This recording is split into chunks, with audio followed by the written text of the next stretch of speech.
ഈശോ മിശിഹായ്ക്ക് സ്തുതിയായിരിക്കട്ടെ. ന്യായാധിപന്മാർ അധ്യായം 4. ദബോറായും ബാറാക്കും. ഏഹൂദിന് ശേഷം ഇസ്രായേൽ വീണ്ടും കർത്താവിൻ്റെ മുൻപിൽ തിന്മ ചെയ്തു. കർത്താവ് അവരെ ഹസോർ ഭരിച്ചിരുന്ന കാനാൻ രാജാവായ യാബീന് വിട്ടുകൊടുത്തു. ഹറോഷെത് ഹഗോയിമിൽ വസിച്ചിരുന്ന സിസേറ ആയിരുന്നു അവൻ്റെ സേനാപതി. അവന് 900 ഇരുമ്പുരഥങ്ങളുണ്ടായിരുന്നു. അവൻ ഇസ്രായേൽ ജനത്തെ 20 വർഷം ക്രൂരമായി പീഡിപ്പിച്ചു. അപ്പോൾ അവർ കർത്താവിനോട് സഹായത്തിന് നിലവിളിച്ചു.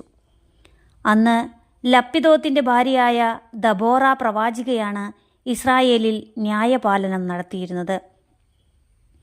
അവൾ എഫ്രായിം മലനാട്ടിൽ റാമായ്ക്കും ബഥേലിനുമിടയ്ക്കുള്ള ദബോറായുടെ ഈന്തപ്പനയുടെ കീഴിലിരിക്കുക പതിവായിരുന്നു. ഇസ്രായേൽ ജനം വിധിതീർപ്പിനു വേണ്ടി അവളെ സമീപിച്ചിരുന്നു. അവൾ അബിനോവാമിൻ്റെ മകനായ ബാറാക്കിനെ നഫ്താലിയിലെ കേദേശിൽ നിന്ന് ആളയച്ച് വരുത്തി പറഞ്ഞു, ഇസ്രായേലിൻ്റെ ദൈവമായ കർത്താവ് നിന്നോട് ആജ്ഞാപിക്കുന്നു, നീ നഫ്താലിയുടെയും സെബുലൂണിൻ്റെയും ഗോത്രങ്ങളിൽ നിന്ന് 10,000 പേരെ താബോർ മലയിൽ അണിനിരത്തുക. രഥങ്ങളോടും സൈന്യങ്ങളോടും കൂടെ യാബീൻ്റെ സേനാപതി സിസേറ കിഷോൺ നദിയുടെ സമീപത്ത് വച്ച് നിന്നെ എതിർക്കാൻ ഞാനിടയാക്കും. ഞാൻ അവനെ നിന്റെ കയ്യിൽ ഏൽപ്പിച്ചു തരും. ബാറാക്ക് അവളോട് പറഞ്ഞു, നീ എന്നോടുകൂടെ വന്നാൽ ഞാൻ പോകാം, ഇല്ലെങ്കിൽ ഞാൻ പോവുകയില്ല. അപ്പോൾ അവൾ പറഞ്ഞു, ഞാൻ തീർച്ചയായും നിന്നോടുകൂടെ പോരാം. പക്ഷേ നിന്റെ ഈ വഴി നിന്നെ മഹത്വത്തിലെത്തിക്കുകയില്ല.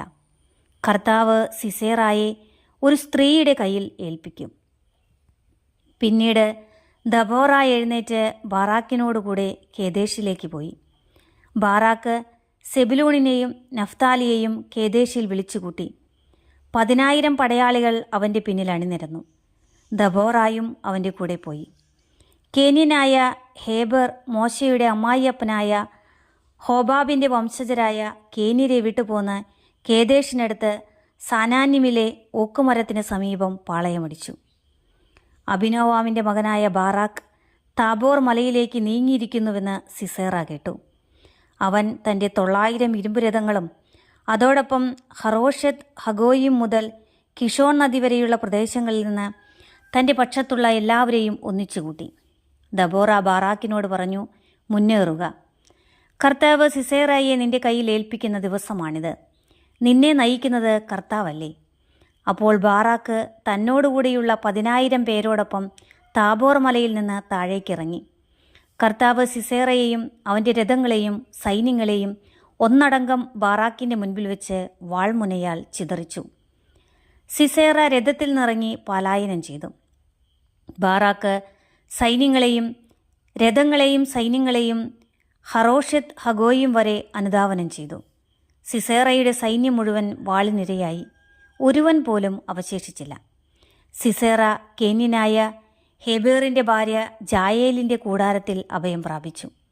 കാരണം അക്കാലത്ത് ഹസോർ രാജാവായ യാബീൻ കേന്യനായ ഹേബേറിൻ്റെ കുടുംബവുമായി സൗഹൃദത്തിലായിരുന്നു. ജായേൽ സിസേറയെ സ്വീകരിക്കാൻ വന്നു.